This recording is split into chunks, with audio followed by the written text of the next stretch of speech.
Welcome to Toronto Ball Talk, where we talk NBA and all things Toronto Raptors. Last night was the big game, the battle of the beasts of the East. The Milwaukee Bucks and the Toronto Raptors got down in a pretty big game, I would say. I'm not gonna say it was as big as it was hyped to be. Truth is, it's just a regular season game, but both of these teams are playing really well, and they're on a collision course to meet in the Eastern Conference Finals. So here we were last night, just before the game. Drake came out with some championship belts, just to stir that pot a little bit more, reminding the Bucks that we are the champs and the reasons why they never went to the NBA Finals. But that may have worked against us because, as you probably know, the Toronto Raptors lost last night's game. So let's start with the first quarter. It started off looking very much like a playoff game, game one of the playoffs, in that both teams were pretty tense. You could sense the nerves. Both teams were 0 for 5-ish to start the game, and very fitting of the modern NBA. The first two baskets of the game were made by each team's centers, and they were 3-point shots. And like I said, it looked tense. It looked like both teams were feeling each other out, and it took about to the 2-minute mark in the first quarter before the offense really started rolling, and they were trading baskets here and there. So it looked a bit awkward at first, but it was to be expected. The defensive intensity was there on both teams' sides, and you could see that that's where they were putting their focus. Nobody was going to let the game get out of hand in the first quarter, and nobody did. The Toronto Raptors ended the quarter up by 2 points. I believe it was 27-25.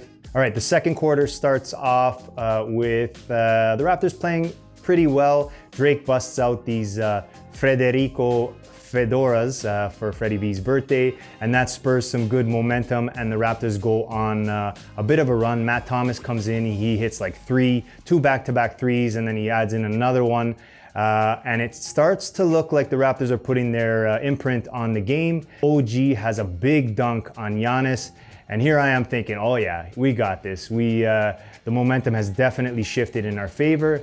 But unfortunately, the Bucks went on an 11-1 run. So all that work, they had built up a 12-point lead, and all that work was wiped away with that 11-1 run. And it just felt so deflating. I was like, oh man, we put in all this work to get us to this position against the best team in the NBA, and now we're only up by 2 points. Another thing that happened was Marvin Williams was injected into the game. The guy who got waived from the Charlotte Hornets, who the Raptors could have possibly had. I know there was some interest among people I talked to in terms of signing a guy like that. He came in and made a big impact, hit some threes. So let's get into the start of the third, where things really started to unravel for the Raptors. First off, Jack was pissed that none of the fans were in the seats. Matt defended the fans, saying, they were just waiting for the break. I honestly feel the same way. It's like, I understand what it's like to go get a hot dog and a drink and take a piss, but to be honest, when I'm at that game, I'm back in my seat to start the third, because the fans are huge in terms of the energy in the building, but the energy wasn't there, and it just kind of started to look uneasy and forced. I noticed Pascal was forcing shots, looking for contact. He was doing the DeMar thing where he was going up expecting the call and then getting pissed when he didn't get the call. And I don't like that kind of basketball. That's not how Siakam gained his reputation as being an up-and-coming all-star. He plays hard, and whatever happens, happens. And that's the kind of stuff that I like to see from Siakam. Serge continued to struggle. Lowry continued to struggle. The starters in general struggled, except for OG. I thought he brought some good intensity, some physicality, but they went away from him. So the bench was really asked to do a lot, and Terrence Davis, Matt Thomas, Rondé Hollis-Jefferson, Chris Boucher. I haven't even talked about that dirty jam he put back. Terrence Davis took a three, missed the three, and Boucher came in and just dunked it. Just the dirtiest dunk I've seen in a while. It got me out of my seat. That was nice. So they were still in the game. They were still engaged, but you could kind of feel it unraveling. The bench would make a run to kind of push it close again, but then Milwaukee would push it back. Ultimately, the Raptors trailed in the third quarter, so they had given up that lead. It was a big swing, and they went into the fourth down 13, I think. So they go into the fourth quarter, they're trailing, there's maybe some energy still, starting to bubble. They could make a push, the bench is still there. Terrence Davis by far is looking like the most confident, the most I don't give a shit Raptor out there. Like, I don't know who you guys are, Milwaukee Bucks. I'm Terrence Davis. That type of attitude is what's needed, in my opinion, because everybody else was shying away from the moment. Nobody was looking to take that shot. Except for TD. Now he was missing too, but the intensity and that I don't give a shit attitude is exactly what was required and should have been across the board on the Raptors. Chris Middleton stepped up, was making shots, and the fourth quarter basically went like this. They made a run, Milwaukee made another run. They pushed a little bit more, the starters came back, lost that momentum again, and ultimately the Raptors fall to the Milwaukee Bucks in about the same fashion, about a 10-point difference, and it felt very similar. Not the end of the world that they lost. I think it's gonna be a big difference when Marc Gasol and Norman Powell are back into the lineup, so the April games will be a better indicator of what this team will look like in the playoffs. I don't think Nurse was necessarily scheming and planning like he would in a playoff series, so overall, no big deal. It's just a regular season game. So now let's get to the player report cards. This is a new segment where I break down each individual's play and I give them a grade like I'm some kind of a teacher and like I know what I'm talking about. But here's my opinion, and let's start with Kyle Lowry. So I predicted that Lowry was gonna have a good game, and I hope I didn't jinx him because he definitely did not have a good game. I am going to give him a grade of a C, and that's because I felt like he was getting flustered. He was trying to initiate contact and getting frustrated when he didn't get the contact. He tried to go through DiVincenzo's legs at one point. It was just one of those ones where you could tell he was getting frustrated by the whistle and he let it get to him and affect the team negatively. Pascal Siakam, you get a B-. Now the reason for that is because you had a tough assignment all night. I understand you were double teamed, triple teams. Like I said, they were closing those gaps pretty fast, and you had to make a lot of tough decisions.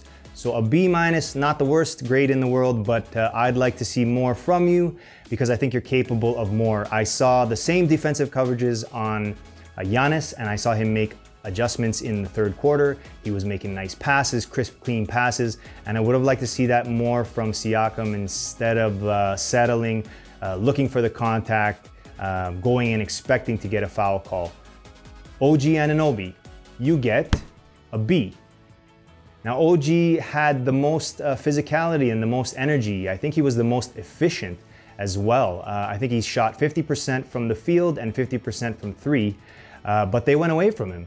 So I'm giving that, I'm putting that on OG a little bit because you gotta demand the ball when you're feeling it. I thought he made a difference and he should have been more active in the offense going down the stretch. Freddie V, Frederico, happy birthday, buddy, but you get a C as well because I just didn't feel your impact in the game, and I don't think you contributed to winning. I think if we look at your plus minus, you're in the minus column, and it just looked like the effort was there, definitely on the defense, but I needed more from you on the offense. I needed you to make better plays, smarter passes, and less turnovers. Serge Ibaka, another guy I may have jinxed by saying he was gonna have a big game. I give Serge Ibaka a C-. Now the reason for that is because he was just off. He could not make a shot. I believe he was 1 for 10 from the three-point line. And he was also off on his regular two-point opportunities too. So, I mean, when things aren't rolling like that, Serge, you gotta do things on the defensive end. You gotta get the blocks in. You gotta start putting the thumbs down and change the game in a different way. He looked like he had eaten some popcorn. His hands were full of butter because he was, all of those little bunnies at the basket. It was just hard to watch. Offensive rebounds. I mean, where were you on those offensive rebounds and putbacks? If it weren't for Chris Boucher, we wouldn't have had any offensive rebounds. And defensive rebounds, we were sorely lacking. Okay, so that's gonna wrap up today's show. Remember to hit that subscribe button and keep watching Toronto Ball Talk, where we bring you NBA news and all things Toronto Raptors.